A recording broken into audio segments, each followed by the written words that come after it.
do. But don't say it unless you're gonna. And what you forgive is not breaking the rule. There's a rule about don't be late when you say you're going to be there. No. It's hurting the person or screwing up their day. I'm sorry for that. I wish I hadn't done that. I'll be careful in the future. But if you can't go to the other person, you can take it to the Lord in prayer. And sometimes taking it to the Lord in prayer is a good thing to do before you take it to the other person, because I find that I can think things that I find enormously satisfying that I'm a little embarrassed to say to Jesus. So it's always a good test to hear what it sounds like when I say it to Jesus. So go to the Lord in prayer. And one of the things you can do, and I'll take you through this quickly, is imagine being in a safe and comfortable place. You can create a place of your own if you want. My wife loves the beach, so when she does meditations like this one, she goes to the beach and she can hear the ocean and all that, and she creates a little place for her to be at the beach. I like the mountains better, so I once built a place in the mountains. One of my good buddies in a previous church, Lou Flora, went to his sailboat, because that was the place of peace. Probably now I picture myself in the little reading room that Carol and I have, that some sweet people in this room cleaned for us a week ago. And it's that little front room, there, it's got a heater in it. Just enough place for 3 or 4 people. Just the right number to do some work with Jesus on forgiveness. So you can either build a little place, but find a safe, comfortable place where you can be with the Lord and 1 or 2 others. And then walk through the whole process. Tell the Lord, or tell the person in the Lord's presence, all this stuff. And if you need to read your notes, do. If you can't remember the list of owies you got and the wounds that you got from that, then read them out loud. If you were physically abused, it took me 6 months to get well. I had to see the doctor. It cost me $3,000. I had to go see a shrink, get my head put back on straight, and not fall in love with wackos like you. You get the point. There's some of it's, I was late. Some of it is, you caused me physical damage. So, and then in the time of prayer, decide whether or not you are ready to forgive the person. To forgive is to hold the memory in forgiveness instead of anger or hurt. We can't really forgive and forget. Almost nobody can do that. So it's not a useful effort, I don't think. Jesus commands us to forgive. He doesn't command us to forget. The question is, what will we do with the memory when it rolls around again? If it was a bad hurt, it'll roll around again. The question is what to do with it. And if you have really worked through all the damage done to you, and all the stuff you added to it, and everything you didn't have coming, and it rolls around again, is there any benefit to you in remembering all the hurt done, all the losses, all the damage, all the woundedness, all the costs? Is there any benefit to that? Spiritually? Yes? It adds to the gratitude to have towards what Jesus died for. It can add to the gratitude for what Jesus died for if you've forgiven the person. But if you haven't, the thing is this, believe it or not, our brains work biochemically such that if you relive an experience from 30 years ago in all of its details, it is almost as painful biochemically as the live thing happening. Some people have organized their lives around their wounds and their hatred for them. But that is death, not life. Some people can get started just like that, and out it starts rolling. And it's all the same trash. And when you listen to them, you realize it's rehearsed trash and rehearsed suffering. And it comes out in the same language, the same words, the same stuff, over and over and over again. golly, you know, it's kind of like you pound your thumb with a hammer and then you go, boy, that really hurt. Wham! I'll just hit it again. Boy, that really does hurt. Stop doing that. Stop doing that. If you won't stop because it's a lousy, dumb thing to do, stop because Jesus doesn't like it. So, you know, whatever works for you, but the Lord means it. Stop. The thing is, you have to decide whether to hold the memory in forgiveness every time it rolls around again and say, you know, I don't have anything new to add to that. I've been through all of that. There's nothing new to think. There's nothing new to add. There's no benefit in replowing that dirt. So I'm just going to hold that memory in forgiveness. Jesus, thank you that your blood covers that. Thank you that what that person did is so serious you had to bleed and die. This is that you agree with me that that was wrong, wrong, wrong, deadly wrong, deadly to you, Jesus. Thanks that you agreed that that was sin. And thank you that you have forgiven that person. Thank you that I've forgiven. Help me keep remembering that. And I'm going to hold that memory in forgiveness. Cognitive behavioral therapy will tell you what, you know, the old therapy never did. And that is you can control your thoughts to a greater degree than you think. And the trick is not to not think something. Oh, there's that awful experience. I'm not going to think about it. It's like, you know, don't think about a monkey with a red bottom.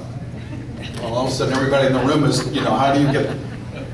Think about something else. And what you do when the bad memory comes back, instead of running all through it again, you just think, oh yeah, I've been there. There it is again. But I've forgiven that. The blood of Jesus covers that. And I've forgiven that. And you can just keep saying that to yourself. Every time it bubbles back at you, I've forgiven that. No, I've forgiven that. No, there's no need to go back over all that trash. I've forgiven that. I'm not carrying that around as a wound anymore. I'm not doing that. This is about who I am in Christ. I'm not carrying that wound anymore. And hold the memory of forgiveness. Glenn? Yeah, and Colossians, for me, it's the real key to forgiveness. It says, forgive as the Lord forgave you. Mm-hmm. And how can you dare not forgive someone else when you consider what God has forgiven us for? Right. And if you can't, I mean, that's just impossible. Some people can't forgive what some people have done to them because and I've made a list of reasons, but some people can't forgive what people have done for them because they're afraid that if they forgive them, they'll be saying what they did didn't matter. But it's just the opposite. You only forgive things that are wrong. To agree with Jesus that it needs forgiving is to agree with Jesus that it was wrong and a sin. Some people can't forgive because they're afraid if they forgive, the person will just do it to them again. And they're not going to have that. So one way to make sure they never get hurt again is to keep that pain alive. And that makes them tough. But what that does is damage all the rest of your relationships. Some people really and truly structure their lives around their pain and their suffering. And that kills life. Jesus, and if you won't forgive because it's healthier for you, then forgive people because Jesus commands it and says frightening stuff about it. If you don't forgive other people their sins, your Father in heaven is not going to forgive your sins. Now you can put that together with grace any way you want to, but Jesus meant to scare us. And I find it very frightening. Dennis? Went right past it, I'll bet. Sorry. But a lot of times, if you're not ready to forgive, it's only that you're not ready to forgive because you really haven't gotten to the bottom of it. Forgiving major awful things like sex abuse or physical abuse or divorce or some horrible hurt. That takes a lot of work because you've got to get down to all the damage done to you. And until you get to the bottom, you don't know what you're forgiving. Because you're not forgiving the breaking of a rule. You're forgiving the damage done. I forgive you for the fact that I walk with a limp forever. I forgive you for that. That's not an easy thing.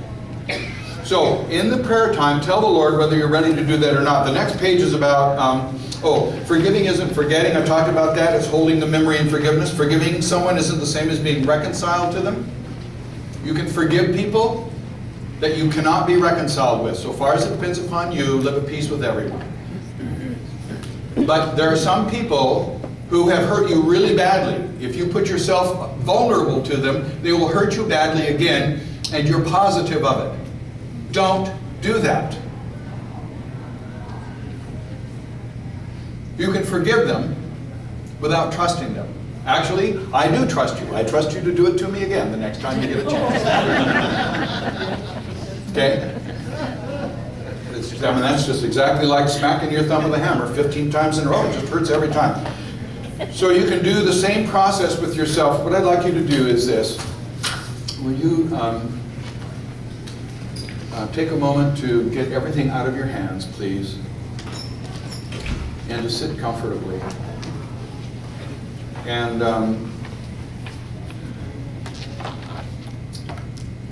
we'll spend some time with the Lord.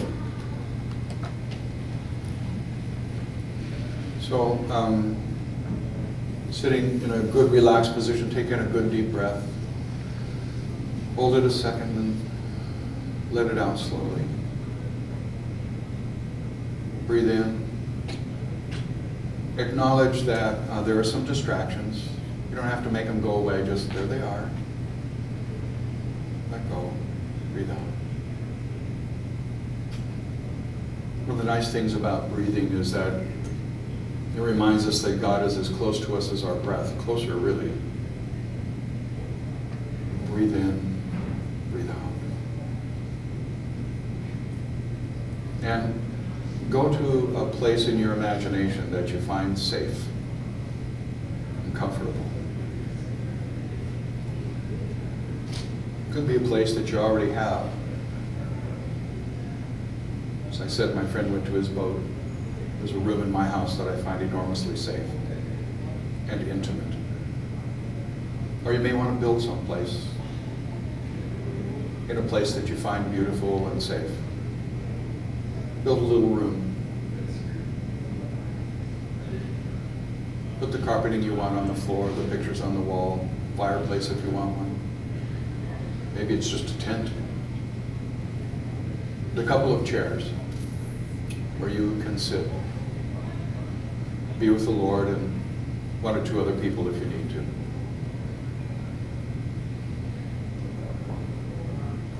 Imagine coming to you is one who knows you, who knew you before you were born, who loves you, who gave his life for you, who reigns in heaven for you, who has prepared a place for you in heaven. Welcome, Jesus.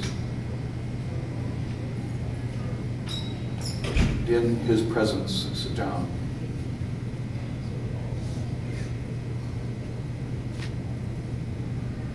Tell him that you want to do a little work on forgiveness. Ask him to bring to your mind, if you don't already have someone in mind, someone who hurt you, not terribly, just hurt you some.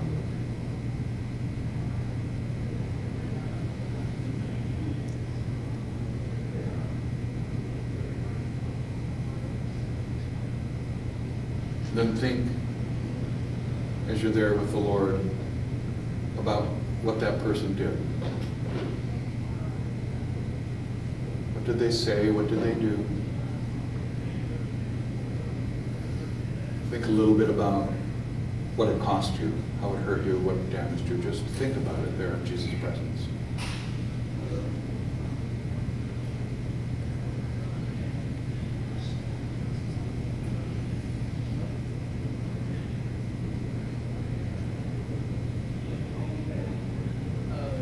Bring that person into the room with you and the Lord.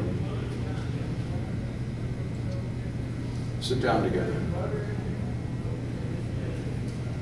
And then either tell that person, or as Jesus listens, or tell Jesus as the person listens, here's what happened. Here's what this person did. Tell them about the experience. And tell the person what it cost.